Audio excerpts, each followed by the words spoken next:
कि आपने कुछ करियर दिमाग में रखा हुआ है, ठान लिया है कि आईएएस बनना है या कुछ बनना है, सफल नहीं हो पाए तो क्या करेंगे? और 20 साल से रोज़ घुट रहे हैं कि आईएएस नहीं बन पाए।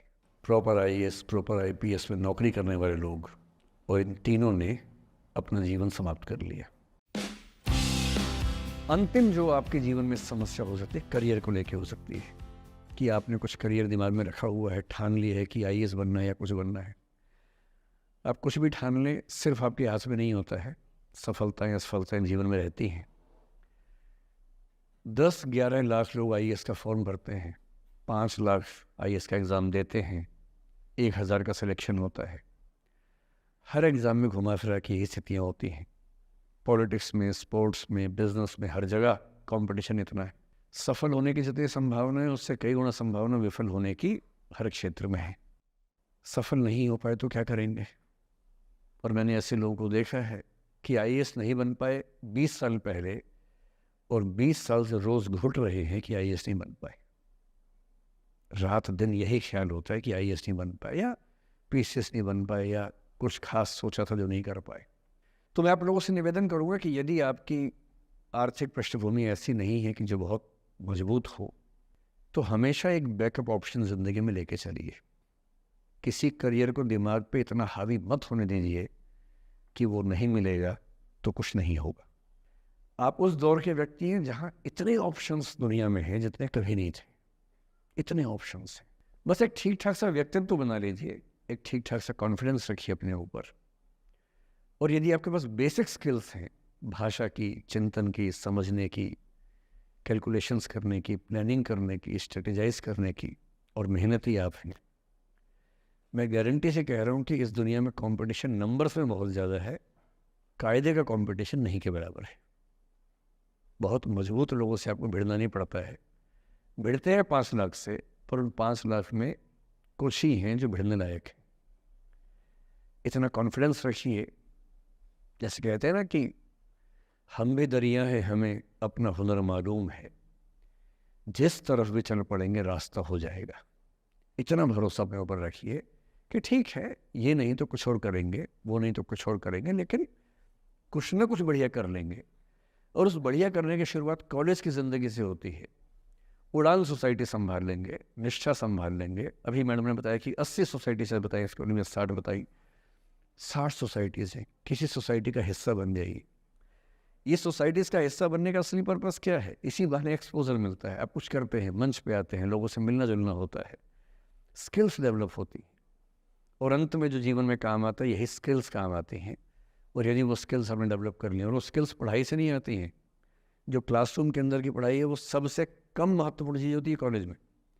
कॉलेज में सबसे ज़्यादा महत्वपूर्ण है ये अपॉर्चुनिटीज़, लोगों से बात करना, कुछ ऑर्गेनाइज करना, कहीं फेल होना, कहीं पास होना, वो सब करते रहिए।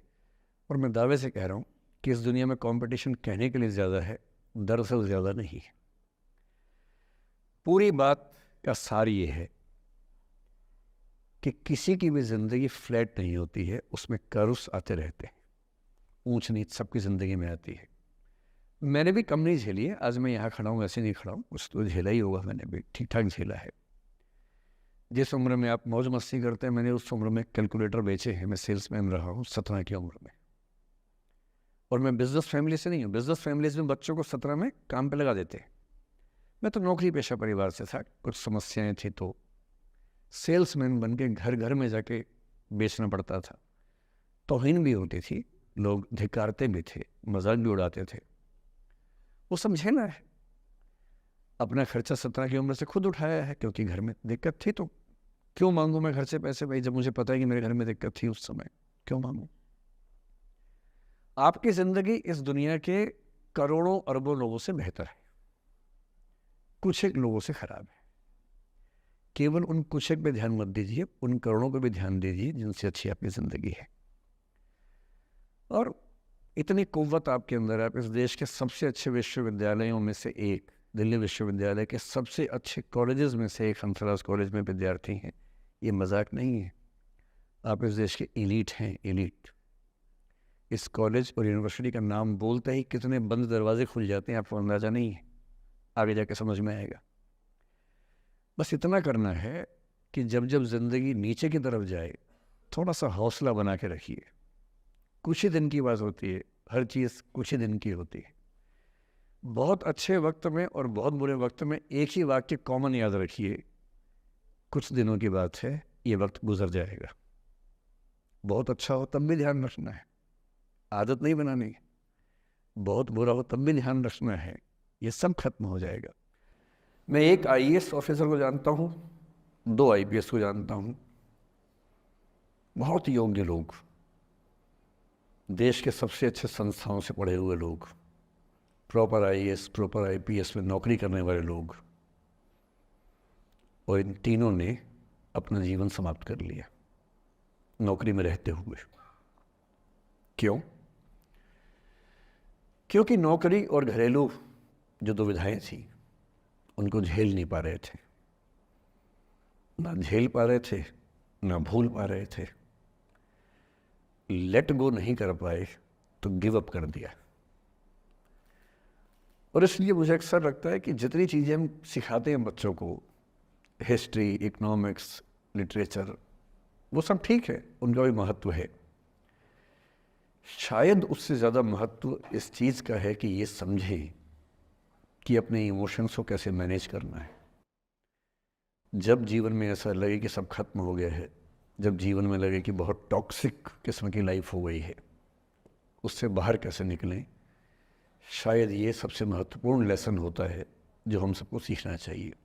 कुछ लोग देश की सबसे अच्छी नौकरी में होकर हर पैमाने पर सफलता की हर कसौटी पे खरा उतरने के बाद जीवन नहीं बचा पाए, क्योंकि दूसरों की नज़र में आप बहुत सफल हो जाए, अपनी नज़र में शून्य हो, तो फिर जीवन कैसे बने, जीवन कैसे बचे। इन सारी कहानियों का मूल भाव एक ही है, अगर आप खुद को हैंडल नहीं कर सकते तो दुनिया को क्या हैंडल करेंगे।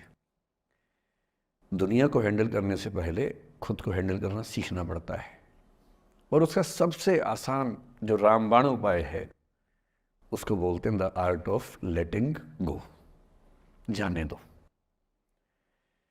वो अफसाना जिसे अंजाम तक लाना न हो मुमकिन, उसे एक खूबसूरत मोड़ देकर छोड़ना अच्छा। साहिर ने लिखा। प्रेम की दुनिया के बारे में साहिर से अच्छा कौन लिखेगा।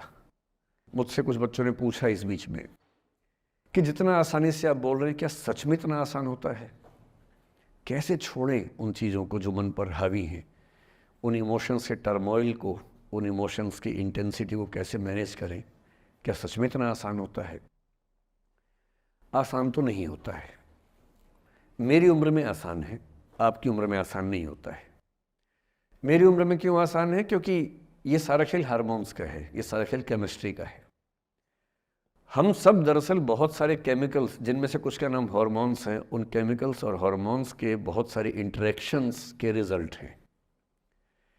इसलिए जब कोई बच्चा जैसे छोटे बच्चे हमेशा उछलते रहते हैं, पेरेंट्स थके रहते हैं, ये इन सभी केमिस्ट्री का परिणाम है, शौक का मामला नहीं है।